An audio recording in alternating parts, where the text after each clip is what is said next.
Enrique Dans, profesor de Sistemas de Información en el IE Business School, en el Instituto de Empresa. Su turno. Muchas gracias, Baltasar. Nada, placer. Vamos a ver. Esto funciona, sí, tenemos y proyectamos. Ahí vamos. Ese soy yo. Perfecto. En realidad le había dicho a Baltasar que hiciera una presentación así como muy informal, como muy bueno, en fin, que os voy a contar, pero eso es la gestión de expectativas, ya sabéis. O sea, si llego aquí diciendo que os voy a contar los saberes de los sabios judíos de Ámsterdam, vais a empezar pensando esto y voy a acabar no dando la talla, o sea que bueno. Entonces vamos a intentar, sobre todo, ¿qué es lo que voy a intentar? Pues bueno, poneros las pilas en la medida de lo posible sobre el desafío o el reto que supone la comunicación digital, ¿no? O sea, la comunicación digital, Internet, bueno, se ha convertido efectivamente en eso que usan una cantidad cada vez más elevada de usuarios que están, pues eso, viendo cómo las barreras de entrada a esa comunicación bajan muchísimo. Estamos viendo cómo pues, hemos pasado de una comunicación digital que requería un ordenador a, pues ahora de repente, pues de llevar todos en el bolsillo algo que permite una comunicación digital ágil. Es más, que se ha convertido prácticamente en el punto de contacto con la información de un porcentaje muy elevado de la población, ¿no? Que utilizan realmente el móvil y que no necesitan, o que hay muchas tareas que no utilizan un ordenador para ellas, ¿no? A mí me sigue sorprendiendo.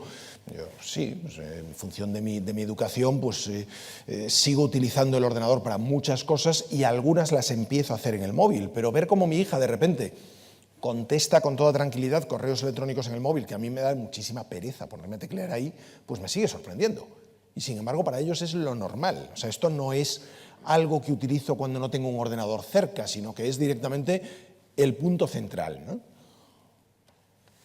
Entonces yo lo que me plantearía es tratar de entender cuáles han sido los cambios que son fundamentales o que resultan fundamentales entender para llevar a cabo una comunicación digital eficiente, ¿no? Y yo creo que muchos de los cambios empiezan por este par de angelitos que están aquí, ¿no? Esta es una foto que les hicimos en el 2003 cuando vinieron al IE, porque les dimos un MBA honoris causa, ¿no? Mr. Larry Page, Mr. Sergey Brin, fundadores de Google. Me temo que lo que pensemos, las iniciativas que tomemos en comunicación digital van a tener que ver mucho con este par de angelitos y van a tener que tenerlos muy en cuenta, ¿no? O sea, es muy peligroso pensar en Google en España, ojo, en España, país líder en penetración en comunicación, en cuota de mercado de buscadores, 96-97% de las búsquedas se hacen en Google. Pensar en Google y pensar, por ejemplo, como oí hace poco en la ponencia anterior, que en Google destaca más el que más grita. No es así, eso es un error. En Google destaca más lo más relevante y la medida de la relevancia que hace Google es seguramente la mejor que hemos conseguido hacer hasta ahora. Y hablo de la historia de la humanidad. O sea, muy pocos buscadores han conseguido destacar las cosas relevantes como lo ha hecho Google. ¿Y por qué? ¿Qué es lo que ha hecho Google diferente? Porque para nuestra comunicación va a ser fundamental contar con estos chicos. Bueno, ya no son tan chicos y además son uno de dos de las personas más ricas del mundo, ¿no? Pero, ¿qué es lo que han hecho distinto? ¿No? Ya había buscadores antes. Entonces, ¿qué hizo Google distinto? Pues algo haría diferente, ¿no? Pues lo que hizo Google diferente, sobre todo, es poner más arriba en sus resultados de búsqueda aquello que recibe más relevancia social. Y esta palabra social se ha vuelto muy importante y para vosotros mucho más, ¿no? Porque estamos rodeados de un entorno social y vosotros estáis rodeados de un entorno social que en muchos casos es quien os pone ahí, quien os vota. Entonces, ese entorno social, ¿qué hace hoy en día? Ese entorno social se dedica a hacer clic en paginitas, a enlazar cosas, a hablar de cosas, a tuitear cosas, a ponerlas en sus Facebook. Y eso es lo que Google dice, cuando hay una serie de páginas que contienen unas palabras determinadas, agrupo lo que el usuario ha buscado y pongo más arriba la que más enlaces entrantes tiene, la que más mencionada está, la que más sale en Twitter, en Facebook, etcétera, etcétera, ¿no? Eso es lo que hoy en día se define como relevancia. Las cosas son más relevantes cuanta más gente va y habla sobre ellas. y las enlaza, etcétera, etcétera, ¿no? Y esto es fundamental. O sea, Google, de entrada, era una página más sencilla que las otras, ¿vale? Tú entrabas en America Online o entrabas en Yahoo y estaban llenas de cosas. Y mientras tanto Google era una página sencillísima. Un logo, una cajita de búsqueda y 2 botones, ¿no? Pero en realidad el truco no era la simplicidad, el truco era un replanteamiento de lo que significa relevancia. Y todo lo que hagáis en comunicación desde vuestras instituciones, que no tenga en cuenta la parte de relevancia social, estará mal hecho. Lo habremos hecho mal. No tendrá la visibilidad que debería tener. Estaremos perdiendo puntos en visibilidad y en difusión que tendríamos que tener bien asegurados, ¿no? Entonces, esto es fundamental entenderlo, ¿no? Porque al final las cosas son de una manera o de otra en función de cómo nos miren este par de ojitos. Porque este par de ojitos son los que nos colocan, cuando el ciudadano hace búsquedas, son las que hacen que nuestros resultados estén ahí y sean visibles y tengan la prominencia que tienen que tener.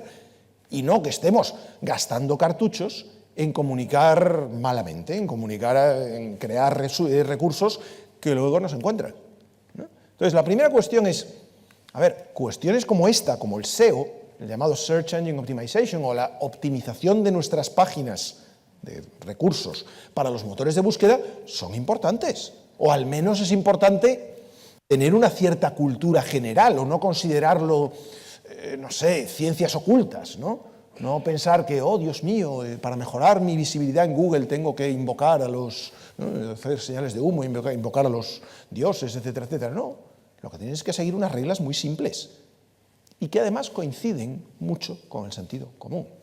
¿Qué páginas se visualizan mejor en Google? Lógicamente las que más enlaces reciben, las que reciben más tweets, etcétera, etcétera, pero entre otras cosas, las más sencillas, las que cargan más rápido, las que tienen una estructura fácil de entender, las que permiten que el robotito del buscador llegue y las recorra de arriba abajo y no se encuentre 15 cosas distintas que no cargan o que cargan lentamente. Entonces, los proyectos de comunicación asociados con una institución pública, con un ayuntamiento, tal, tienen que ser muy sencillos, casi rayarnos en el minimalismo cada vez más, ¿no? Cuanto más simples sean nuestras páginas, mejor se indexan. Cuanto más utilicen herramientas que todo el mundo conoce y cuanto menos inventen la pólvora, mejor. Y cuanto más atención reciban y más visibilidad social reciban, mejor. Fijaros, en el último cálculo de los factores que contribuyen al famoso algoritmo de Google, nadie ha hecho tanto por la palabra algoritmo como Google, como os podéis imaginar. Aquí no se verá nada porque es muy pequeñito, pero fijaros, las barritas esas, que yo veo amarillas, pero vosotros no sé en qué color, esas barritas de arriba, esas 1, 2, 3, esas barritas de aquí, salvo ese azul del medio, todas esas son criterios sociales. Es decir, ¿por qué te pone Google más arriba? Pues fijaros, porque salgas mucho en sitios como Facebook, Google+, Twitter, Pinterest, etc.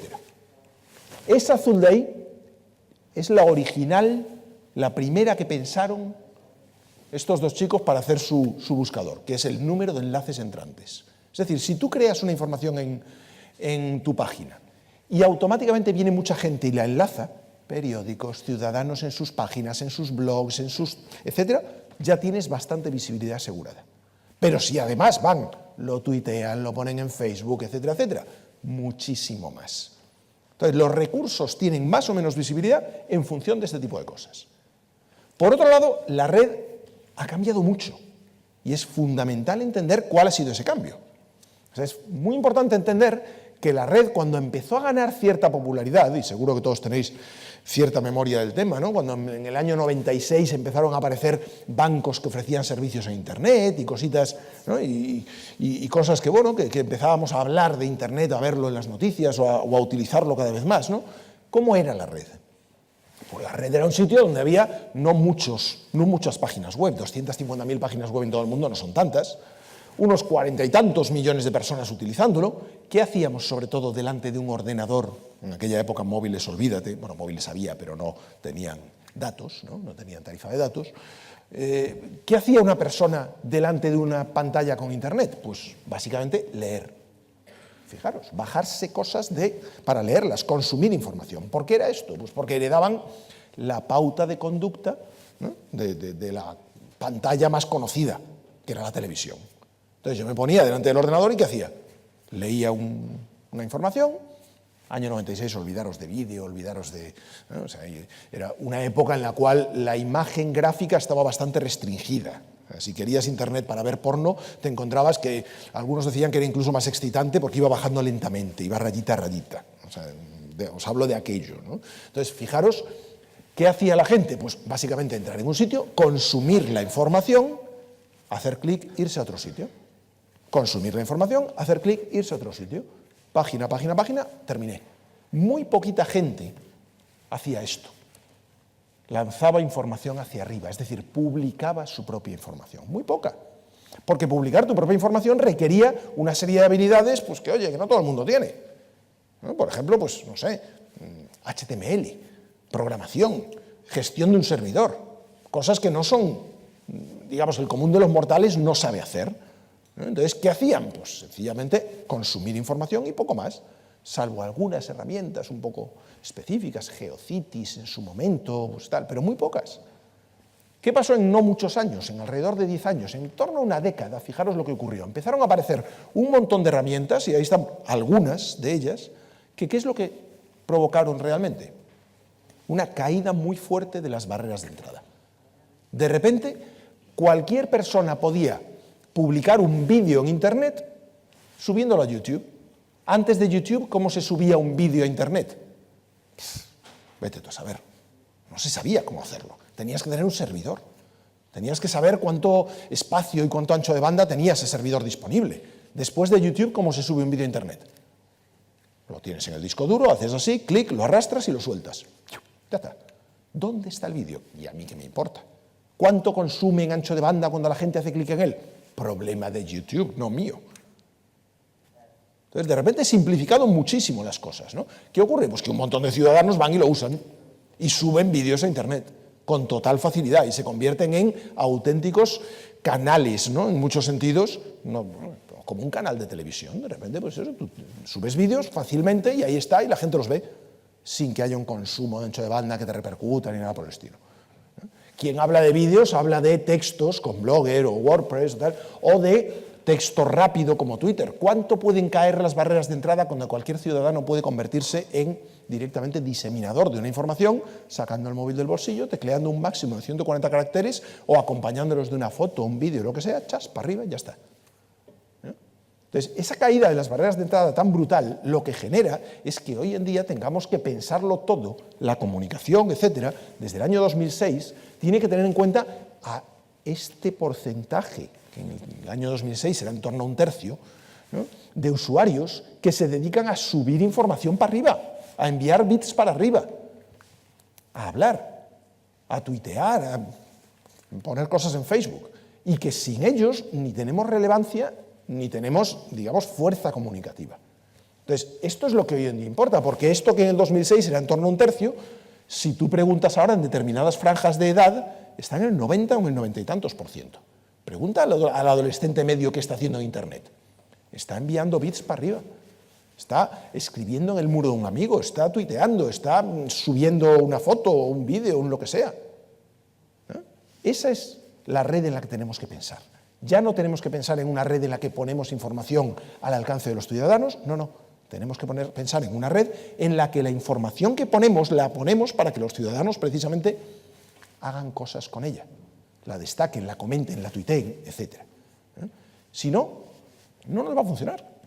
Entonces, siguiente cuestión que tenemos que hacer, pensar en los ciudadanos y sobre todo en los ciudadanos que vienen.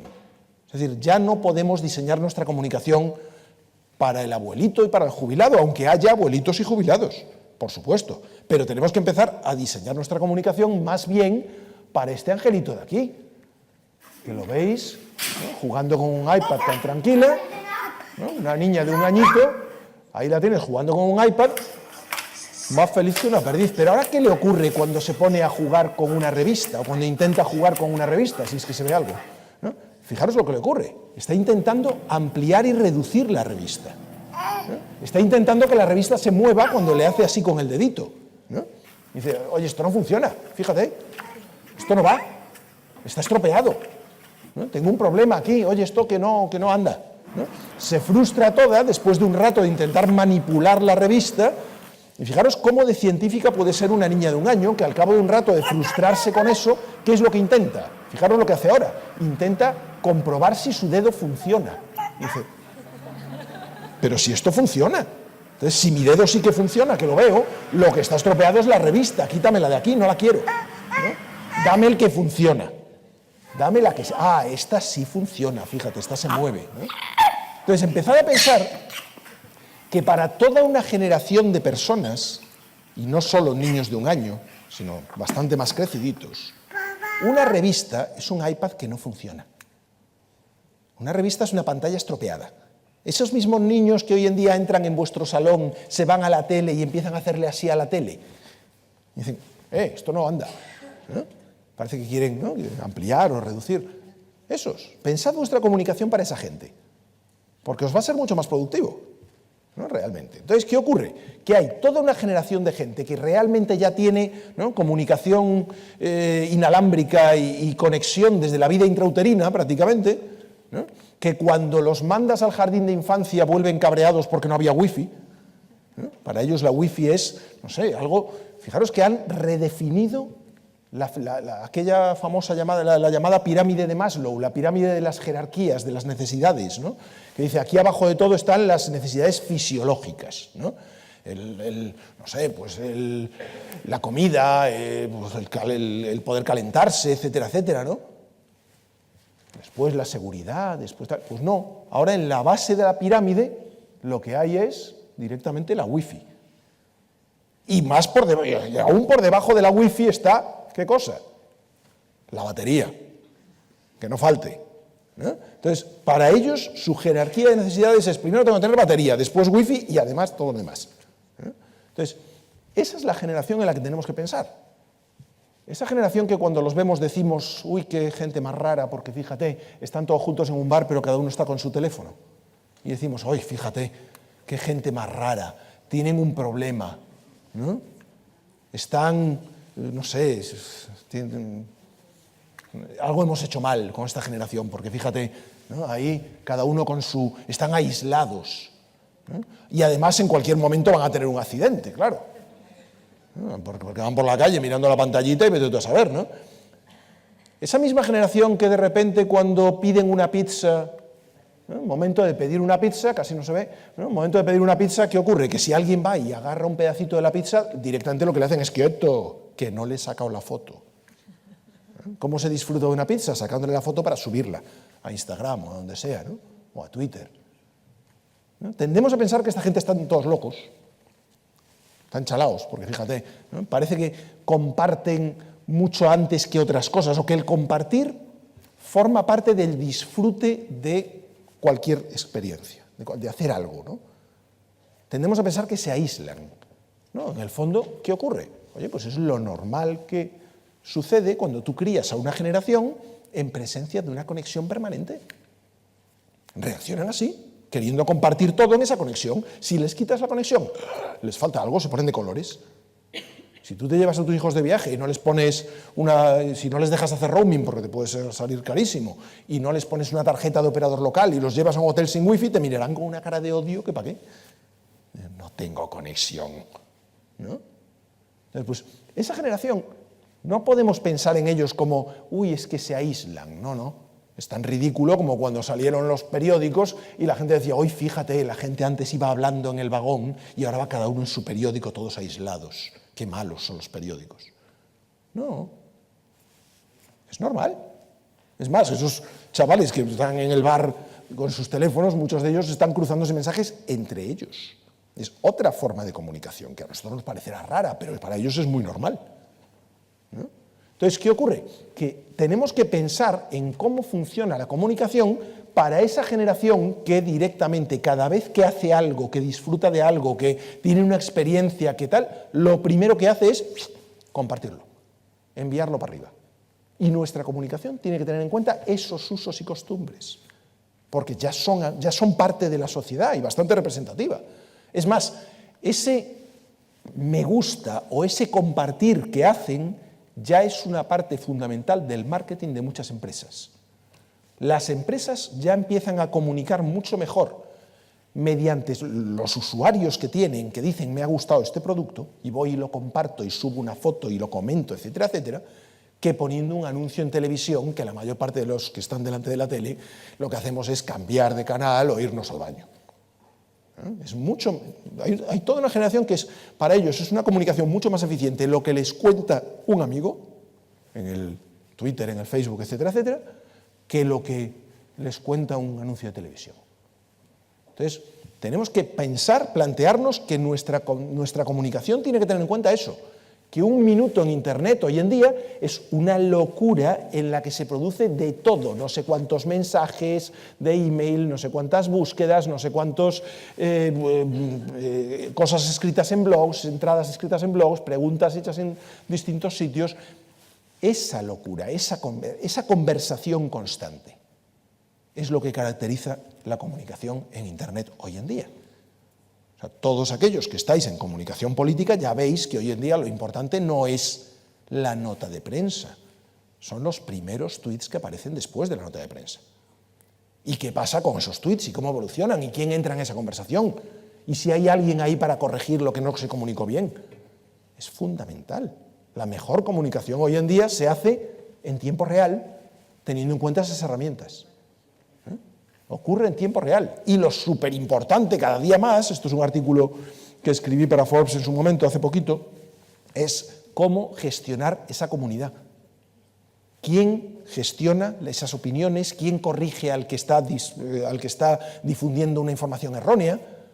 Lo importante es que esa comunidad que tienes alrededor te reconozca como un emisor válido, como alguien que está ahí para contestar y para corregir errores, etcétera, etcétera. Por lo tanto, las páginas y la comunicación en Internet que tienen filosofía de folleto, olvidarlas. No van a funcionar. Un folleto es una cosa que yo entro, la leo y cuando ya la leí no vale para nada más. Por lo tanto, el folleto ya no funciona. El folleto ya no es eficiente. El folleto es la parte de la comunicación que funcionaba en Internet antes de que Internet se volviera rabiosamente bidireccional. Y se ha vuelto rabiosamente bidireccional y lo veis todos los días. Entonces, ¿qué ocurre hoy en día? Fijaros, la mejor forma de comunicar en Internet es con una página bidireccional, seguramente con una página tan sencilla como un blog.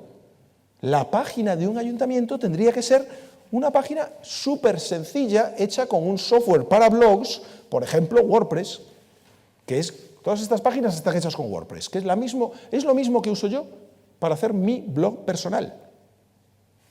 Entonces, un simple ciudadano utiliza un software como WordPress para hacer su blog personal y resulta que hay empresas grandes, gordas y lustrosas que usan la misma herramienta.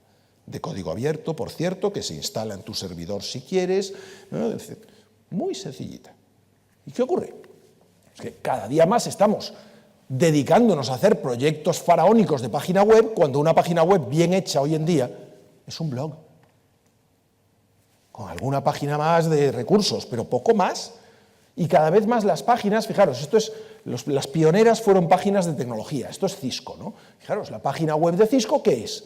Es un montón de conversaciones. La página web, por ejemplo, de Intel, fijaros, esto parece mucho más un periódico o una revista que una página web, y de hecho cambia todos los días, ¿no? Y si salimos del mundo de la tecnología y nos vamos, por ejemplo, a la banca o la banca de inversión, esto es Financialist, que es una página de Credit Suisse, y Credit Suisse lo que aspira es a que sus usuarios, los que hacen banca con Credit Suisse, ¿no?, pues estén entrando aquí todos los días a leer noticias interesantes. Es decir, que hoy en día la gestión de una página web lo que se convierte es en la gestión de información que se está moviendo todo el tiempo y que mantiene ese interés.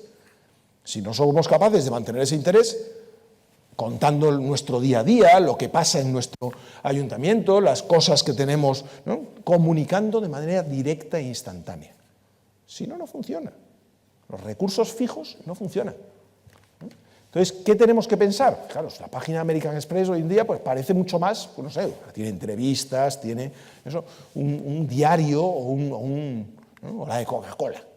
Esto ya no parece una página, la típica página fija. No, esto aquí tiene artículos, tiene de todo. Cada vez más las páginas son dinámicas. ¿Por qué? Pues porque lo que busco es que cada vez que publico algo, llegue la gente y reaccione y haga cosas bidireccionales, comenten, reenvíen, tuiteen, etcétera, etcétera, ¿no? Entonces, cada día más lo importante es que mi comunicación sea, digamos, transparente.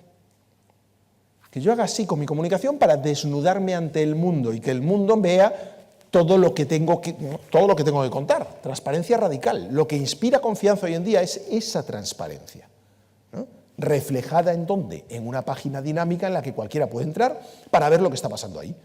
O sea, realmente la gran verdad en todo esto es que la transparencia se ha vuelto un poco el factor fundamental que inspira confianza y se expresa en la comunicación. Entonces, que yo pueda diseccionar todo lo que está ocurriendo en un ayuntamiento entrando en su página web porque va y me lo cuenta en tiempo real y me lo pone a mi disposición por si quiero tuitearlo, comentarlo, participar, etcétera, etcétera, ¿no? ¿Qué ocurre con esto? Pues que, fijaros, iniciativas como esta, como el Desafío Abre Datos de hace unos años, se convierten en iniciativas muy importantes a la hora de generar confianza. ¿Esto qué era? Pues ayuntamientos que ofrecían a los desarrolladores de aplicaciones la posibilidad de trabajar con sus datos. Accede a mis datos y crea tú aplicaciones. Entonces, todos aquellos datos que no comprometan, lógicamente, la privacidad de las personas, todos aquellos que puedan estar adecuadamente agregados, anonimizados, todos aquellos datos, por ejemplo, sobre dónde están los contenedores, no tengo que hacer una aplicación para contárselo a los ciudadanos. Lo que tengo es que decirle a los desarrolladores que hay por ahí que trabajen con mis datos y se los ofrezcan a los ciudadanos. Os encontraréis con que hay toda una comunidad de desarrolladores locos por trabajar con esos datos, que les encanta.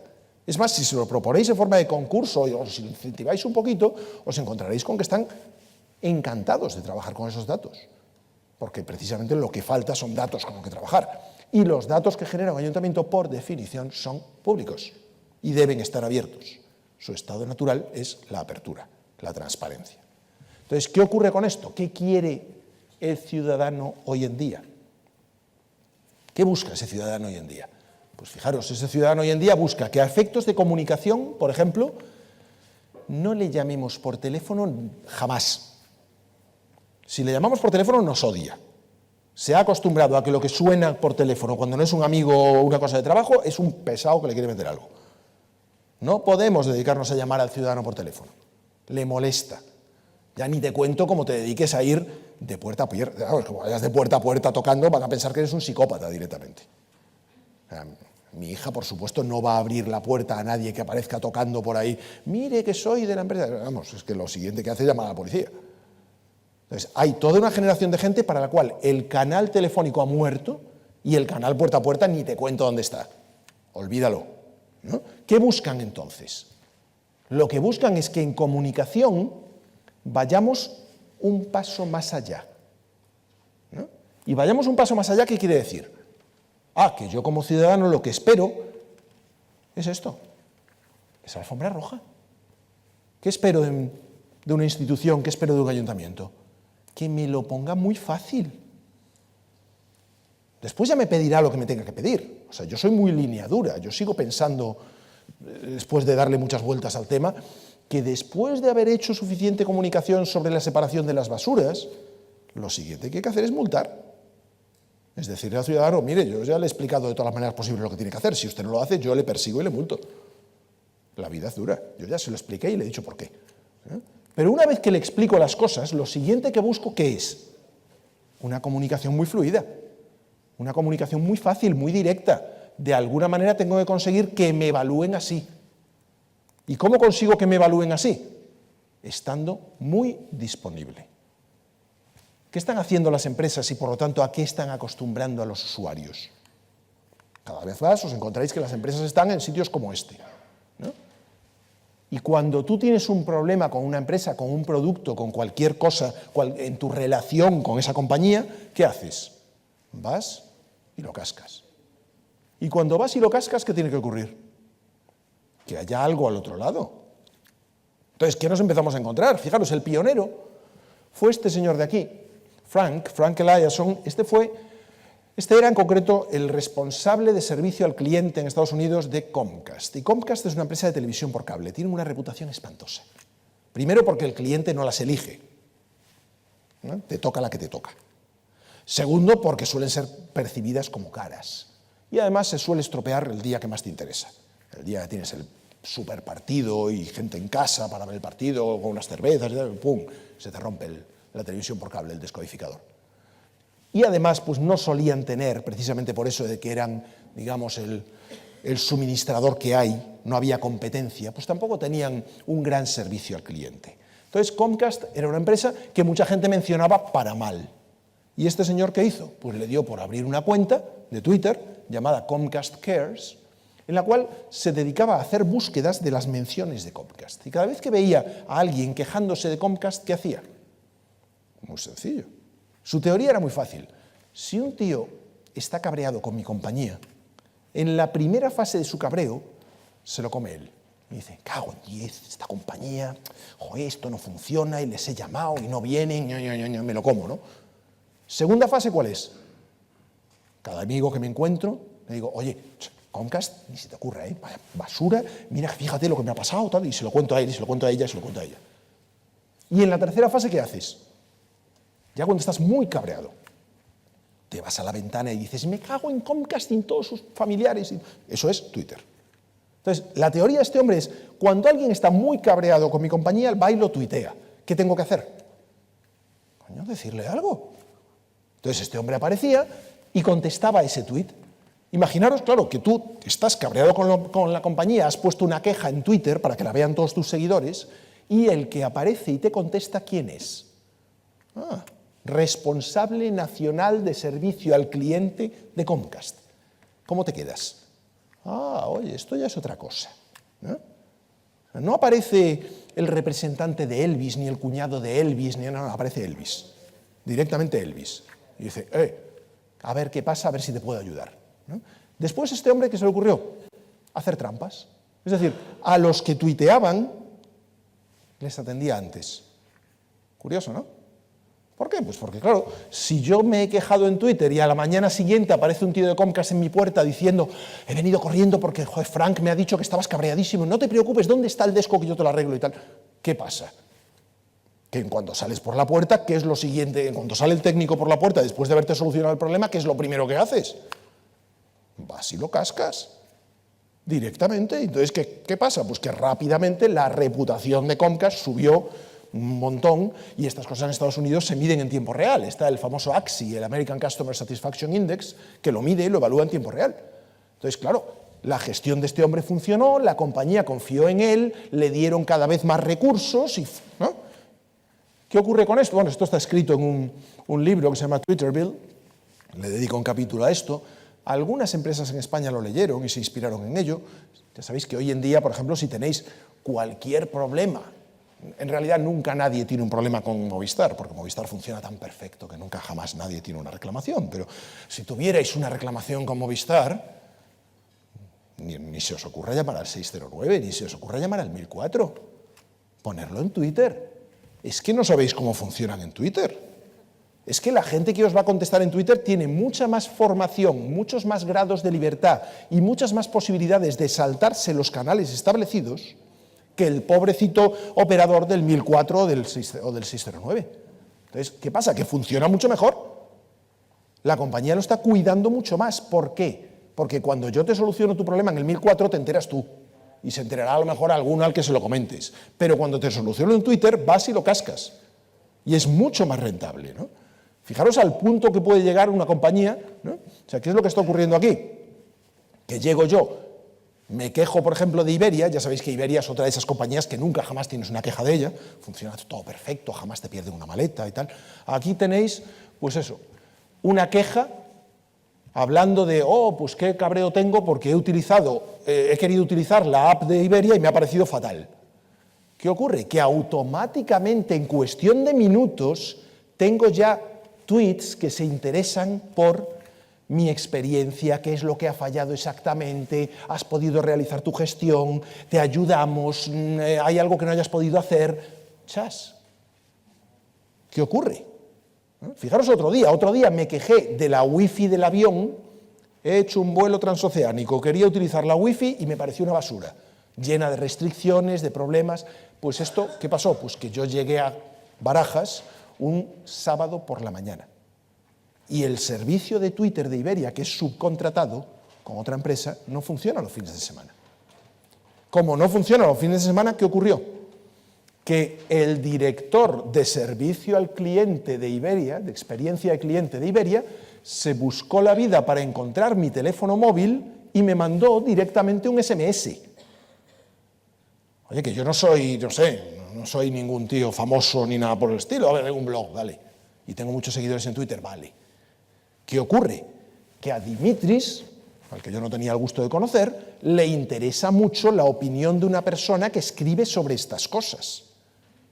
Y por tanto, ¿qué hace? Pues un sábado por la mañana, desde su casita, se dedica a interesarse por a ver si consigo el teléfono móvil de este chalao y le puedo mandar un correo para ponerme a su disposición y explicarle dónde está el problema. Esto es gestión de excepciones. Por supuesto, Iberia no puede hacer esto con todo el mundo, pero sí lo hace con algunos y, sin embargo, lo que sí hace con todo el mundo es contestar en Twitter. En Twitter sí contesta. Si os metéis en el timeline de Iberia o en el de Movistar, os encontraréis que contesta a todo el mundo, tenga los seguidores en Twitter que tenga. Otra cosa es que haya una cierta gestión por excepciones en casos que pueden pensar que son más rentables. Al final, ¿qué tenemos que hacer?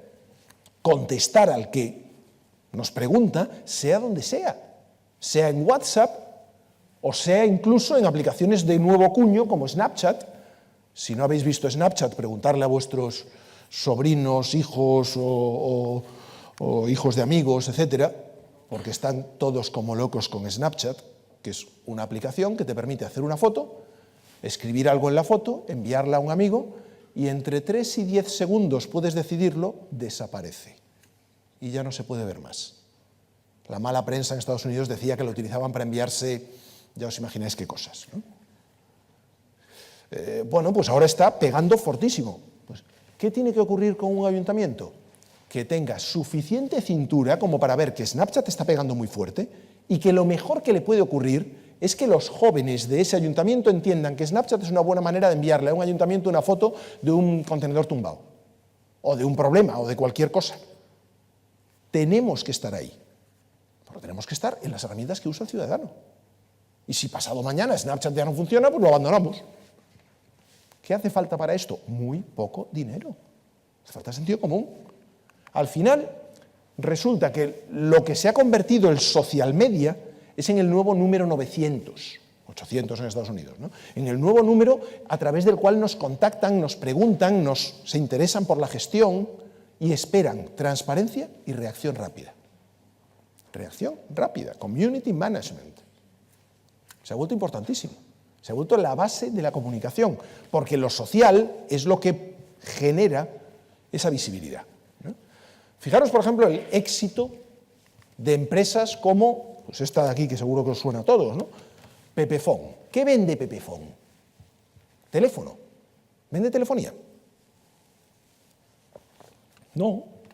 De hecho, ni siquiera tiene telefonía. La telefonía la revende de un tercero. ¿Qué vende Pepefon? Interacción con el cliente. Es una compañía que se ha especializado en dar una interacción con el cliente preciosa. Si tú eres cliente de Pepefon, te das cuenta de que te tratan de una manera que te tratan muy pocas compañías. Y por lo tanto, vas y les quieres comprar el servicio de teléfono, aunque no sea el más barato. Y la gente opta por Pepefon cuando hay servicios más baratos. ¿Por qué? Porque buscan un tipo de interacción con el cliente muy distinto, muy respetuoso. La empresa sigue creciendo, a pesar de que se dedica, pues eso, de vez en cuando a cometer errores y lo comunica y dice, nos hemos equivocado, lo sentimos. Eso es algo que las compañías nunca hacían. Pues ahora sí se hace. Reconocer un error es una forma muy buena de comunicar, ¿no? Y ahora donde entran, fijaros, PP Energy, porque han detectado que hay un sector que es la energía, donde las quejas del cliente son enormes y donde a lo mejor se puede añadir valor con esa idea de gestión de la relación con el cliente. Plantearos eso, plantearos qué ocurriría si vuestro ayuntamiento fuese reconocido por tener una relación con el ciudadano exquisita, fantástica. Plantearos cómo de difícil sería convertir eso en un nivel de satisfacción o en una hipotética reelección. Porque muchas veces las cosas son así. Lo que espero como ciudadano es una relación de respeto y de hacerme las cosas fáciles, de interacción. Terminando, pues, lectura que os recomiendo, a mí me parece, realmente tiendo a dividir a los directivos entre aquellos que han leído este libro y los que no. De hecho, llegó un momento en que la editorial que ha editado el libro en castellano, pues puso aquí en la parte de arriba, en la edición castellana, una frase mía. Pone probablemente el libro que más veces he recomendado en mis cursos y conferencias. Cuando ponen tu frasecita en el libro que te gusta, pues la verdad es que queda muy mono, ¿no? Queda muy, muy chulo. Es un libro que, bueno, sí, te puedes comprar el libro, también lo puedes leer entero en la red. La tesis fundamental del libro es esta: los mercados son conversaciones. Mercado como conversación, pensadlo. En realidad, pues no sé, tiene frases. Lo que me interesa que os leáis es el primer capítulo. El primer capítulo son las 95 frases del manifiesto Cluttering. Y las 95, esta es una de ellas. Si te dedicas a comunicar con la típica voz del mundo de los negocios, en plan la misión, la visión, y esto es, y el programa, y no sé qué, tal, la gente ya no te oye. Lo que tienes es que comunicar de una manera muchísimo más directa, hablar con las personas como hablan las personas, ¿no? Si le queréis echar un ojo, si os vais a cluttering.com y pincháis en la primera, veréis que esta página está como fosilizada. Efectivamente, es una página que se congeló en el año 99, que es el año en el que salió el libro. Fijaros, os estoy recomendando un libro del año 99. Esto es en Internet es como recomendaros la prehistoria, ¿eh? Pero si hacéis clic en la primera frase en castellano, lo leéis en castellano. Si lo queréis leer en polaco, está aquí, pero aquí está en castellano, y tenéis las 95 frases una detrás de otra. Son frasecitas para leerlas y darles una vuelta. En términos de comunicación veréis cómo os hace pensar, ¿no? Y esto es un poquito lo que os quería contar, pues básicamente poneros unas cuantas piezas de un puzzle que no es un puzzle sencillo, que no es un puzzle, ¿no? Evidentemente tiene muchas piezas y tiene muchas tal, y preguntaros fundamentalmente hasta qué punto, ¿no? Hasta qué punto os veis listos para esto. Si os veis listos para este tipo de comunicación y para este mundo, fantástico. Si no, me temo que lo que os toca, pues ya sabéis lo que es. Va a haber que ponerse las pilas. Entonces, dudas, preguntas, aclaraciones, por supuesto las que queráis. Los insultos son un poco más discretos si me los enviáis por correo electrónico, pero no os cortéis tampoco, que es muy malo quedarse con esas cosas dentro, o sea que ya sabéis. Y encantadísimo si tenemos tiempo, no sé, jefe, ¿tenemos tiempo para...? ¿Sí? Genial. Pues, muchas gracias a vosotros. Muy interesante, pero seguro que hay preguntas. ¿Sí? Mónica, ¿Os animáis? Mónica nos va a explicar algo, ¿no?, sobre el ayuntamiento, si hay que cambiar mucho los ayuntamientos para estar ahí, como ha explicado Enrique, por ejemplo, ¿eh? Estamos en ello. No me cabe la menor duda. De hecho, algunas de vuestras iniciativas me habéis invitado a presentar alguna de ellas. Me acuerdo una de la biblioteca en concreto, que me pareció muy buena, y el vehículo de comunicación que utilizasteis me pareció muy interesante. Y Belén también, Belén seguro, porque... ¿Sí? ¿Va? ¿El micrófono inalámbrico de mano no suena? Bueno, ahora. Ya está, ya lo han Yo enganchado. solamente quería hacer un comentario porque yo he dicho que Google, que no era Google... Empecé dándote caña. No, pero me has dado la razón con lo que estabas diciendo, porque el problema que tenemos con Google, los stakeholders, tanto ayuntamientos como organizaciones como la nuestra, es que lo primero que se ve en Google es lo que más resonancia social ha tenido, que no quiere decir que sea lo que realmente es bueno. Entonces, realmente lo que sube muy rápidamente en Google precisamente son las anécdotas, los incidentes, no lo que sea más certero. Entonces, muchas veces, por eso me refería yo que es a lo que más eco tiene, y lo que más eco tiene muchas veces es la anécdota, o los malintencionados, o los bulos, y eso hace muchísimo daño cuando estás educando y comunicando, porque es lo que la gente se queda. Y también es cierto que, como tú bien sabes, hay muchas páginas que pagan por estar arriba en Google. Sí, pero entonces solo pueden estar o a la derecha o en la parte de arriba de todo, que es la pagada. Eso lo sabes tú. Por eso, no Eso quiero decir... Ya, pero que la gente que entra en Google muchas veces no sabe si es tú como profesional y yo... No, está marcado en un color diferente, simplemente. Entonces, pero ¿cuántos de los de aquí sabían que está marcado en un color diferente? También hay que educar para moverse por Internet.